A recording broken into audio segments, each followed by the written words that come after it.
Bonjour à tous, aujourd'hui nous allons faire le tuto de la robe Ashley. C'est une robe avec une manche gigot et une patte de boutonnage sur la manche. Vous pouvez la faire en robe et en tunique, en colure V et en colure cheminée. On va le faire dans une viscose atelier brunette. On va s'occuper d'abord des manches, puisque c'est vraiment la spécificité de ce patron. Sur l'envers des manches, au niveau du haut de la patte de boutonnage, je vous mettais une petite bande de thermocollant, parce qu'ici on va devoir cranter jusqu'à la couture, et donc c'est quelque chose qui va être assez fragilisé.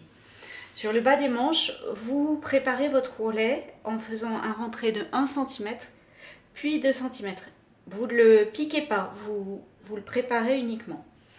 Sur les pattes de boutonnage, les pattes de boutonnage, elles ont été entoilées. Donc vous prenez un rectangle de tissu dans lequel tient la pièce à entoiler, vous thermocollez le rectangle, puis vous coupez les morceaux. Vous repliez endroit contre endroit dans la longueur et sur un des côtés, vous repassez un rentré de 1 cm. Vous le faites en symétrique.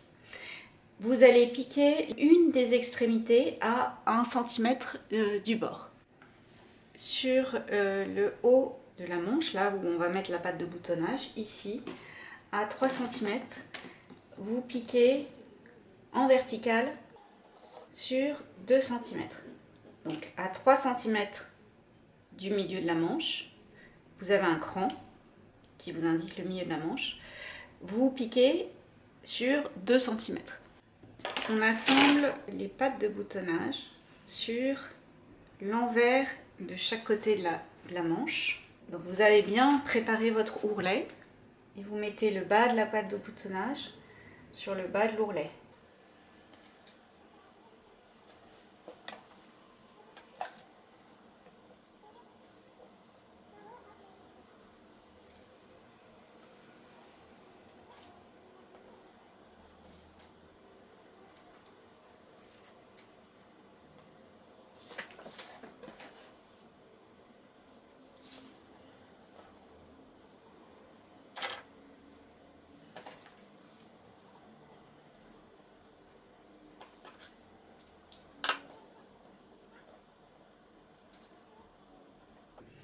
Donc, par rapport à la découpe ici de la manche, la patte de boutonnage dépasse de 2 cm.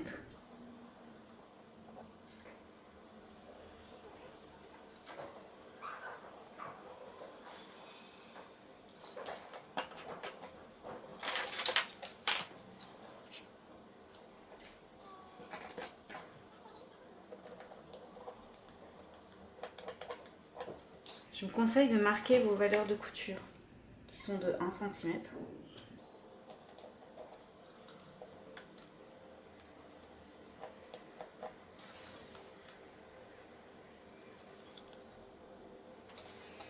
Et là, vous devez être précis. Vous allez piquer du bas de la patte de boutonnage jusqu'en haut à l'intersection des coutures. Donc à 1 cm ici de la verticale et à 1 cm de l'horizontale. Donc vous piquez jusqu'ici. Il faut être précis pour que les deux soient bien en face. On a piqué les pattes de boutonnage sur l'envers de la manche. J'avais au préalable surfilé les côtés de la manche. J'ai repassé la valeur de couture vers la patte de boutonnage et on va cranter la manche jusqu'à l'intersection des coutures.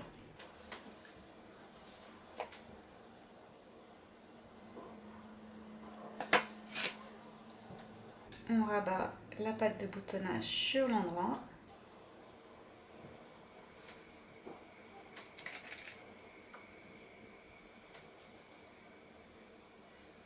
On positionne le pli de 1 cm sur la couture que l'on vient de faire.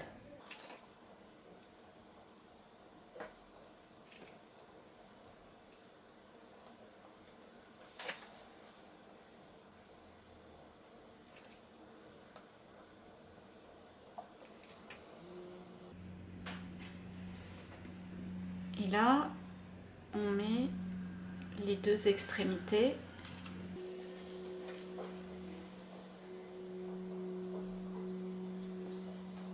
De l'autre côté, on fait pareil. Donc je mets le rentré de 1 cm sur la couture.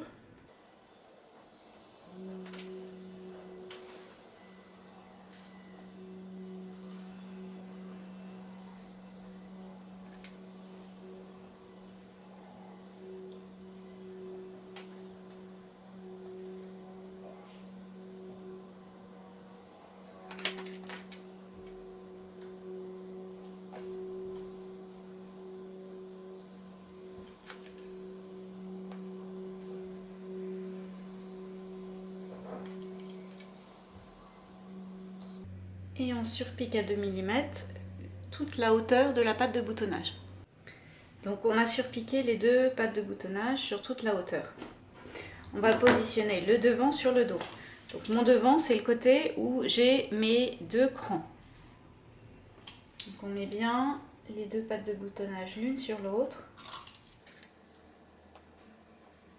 Devant sur dos.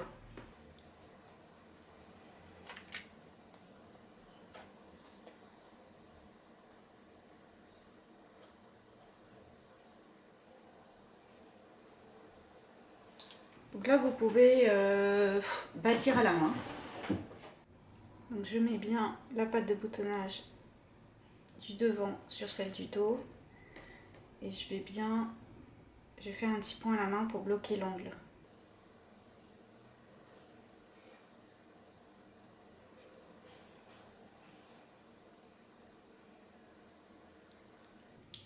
Je fais pareil de l'autre côté.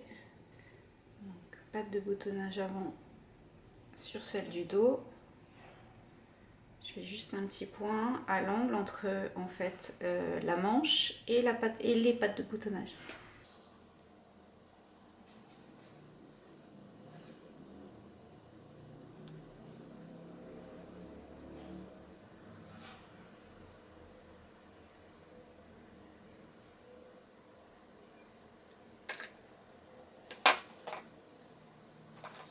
J'ouvre le pli creux de la manche.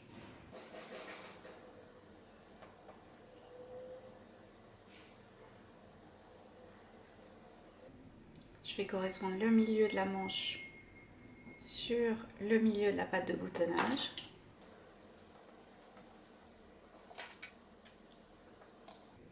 Et on va piquer d'un angle à l'autre. Il faut être très précis. Donc d'un angle ici à l'autre. Je surfile toutes les épaisseurs là de ma sortie de couture ici.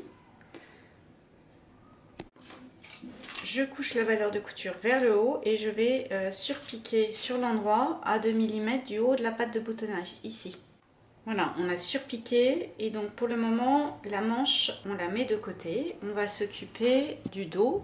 Là, comme on fait la version avec un col cheminé, il y a une goutte au milieu dos. On prépare un biais d'une trentaine de centimètres, de 4 cm de large. On replie 1 cm, 1 cm et on le replie en deux. On va le coudre sur l'envers de la goutte. On coud le biais dans un premier temps sur l'envers de la goutte. Donc endroit du biais contre envers de la goutte. Et on pique dans le sillon ici du pli du biais. Vous pouvez aussi utiliser un biais tout fait. On a piqué le biais sur l'envers de la goutte, on le rabat sur l'endroit et on surpique à 1 mm. Vraiment, en fait, on remet le pli du biais sur la couture que l'on vient de faire et on surpique vraiment au bord du biais. On a rabattu le biais sur l'endroit et surpiqué au plus près du bord du biais. On ajuste la longueur. Sur le devant, on trace les pinces sur l'envers.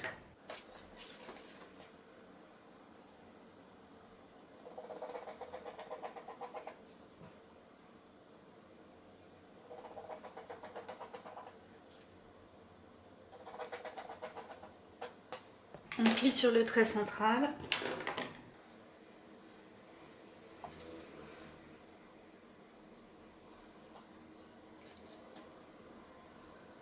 et on pique de l'extérieur vers la pointe des seins. Donc de l'extérieur vers la pointe. J'ai couché la valeur de la pince vers le bas et surfilé les côtés, les épaules, du dos et du devant. On assemble endroit contre endroit, le devant avec le dos par les coutures d'épaule. On pique et on ouvre la couture au fer. Sur la tête de manche, entre les crans, vous passez un double fil de fronce. C'est-à-dire que vous allongez le point de votre machine au maximum et vous piquez deux parallèles à 0,5 et 0,8 environ du bord. Vous tirez sur les fils pour former les fronces.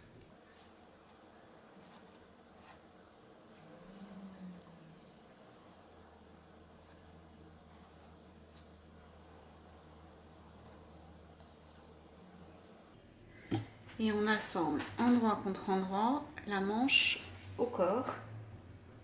Vous avez deux crans sur le devant et un cran sur le dos.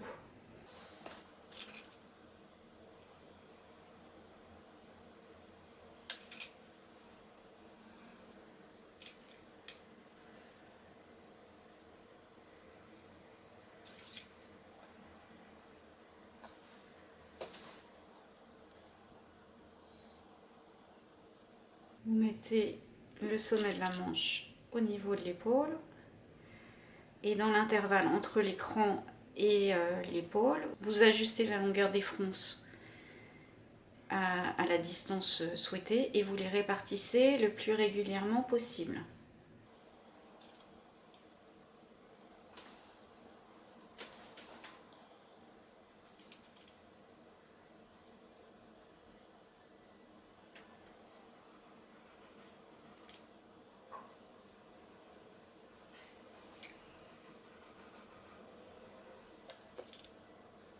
Pareil sur le dos, j'ajuste à la longueur souhaitée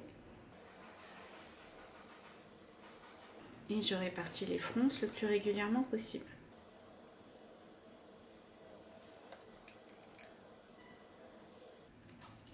Et on pique et on surfile la manche au corps.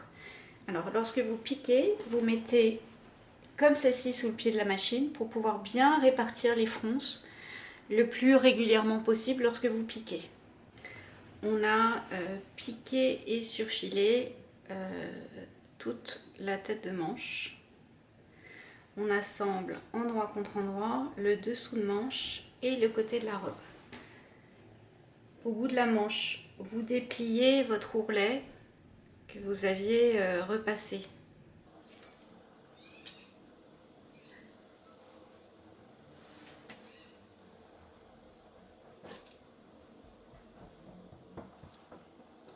Et vous allez piquer en une seule fois le dessous de bras et le côté de la robe.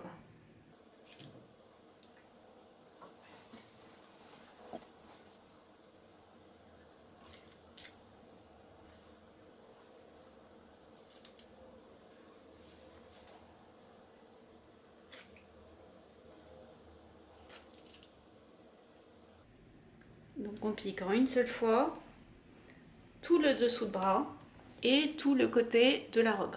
On a assemblé le côté de la robe et le dessous de bras. Du coup on a pu finir l'ourlet qu'on avait repassé en bas des manches et faire l'ourlet de 3 cm en bas de la robe. Pour le col cheminé, on replie endroit contre endroit. Sur un des côtés, on fait un rentré de 1 cm.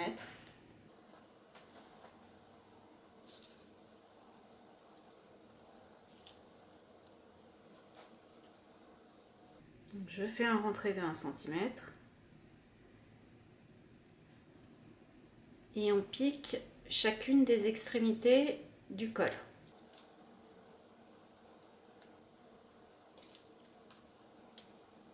On retourne sur l'endroit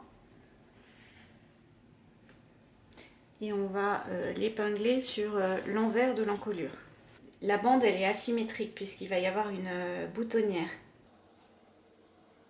Donc là c'est épaule sur épaule. milieu devant sur milieu devant.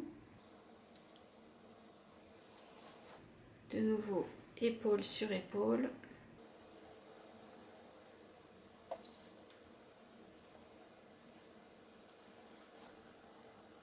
Et de ce côté-là, milieu dos sur milieu dos.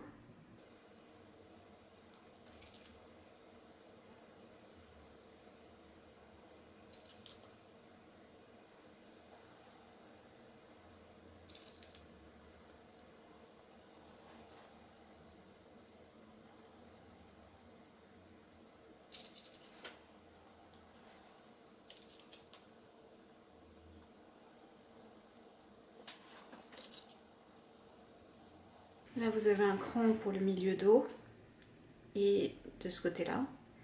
Et le col dépasse pour pouvoir y mettre la boutonnière. Et on pique tout autour de l'encolure. On repasse un rentré de 1 cm sur le côté libre du col et on le rabat sur la couture que l'on vient de faire, tout autour de l'encolure.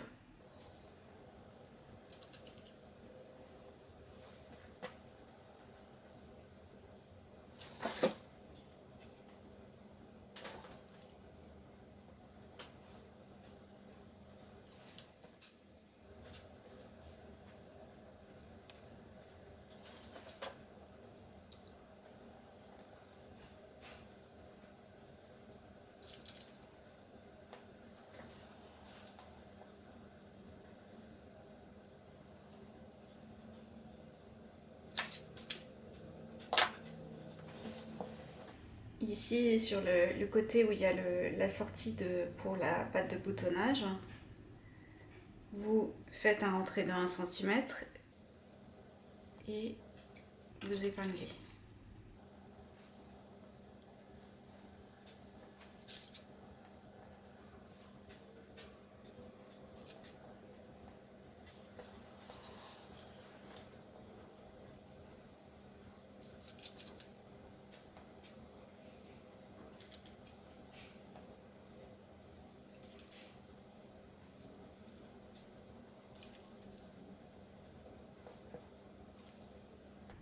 Et on pique à 2 mm tout le tour de l'encolure. On a surpiqué le col tout autour de l'encolure.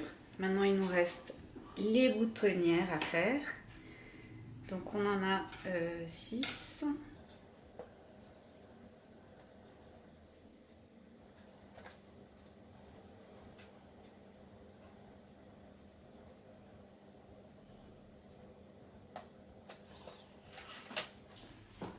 Et une sur le col.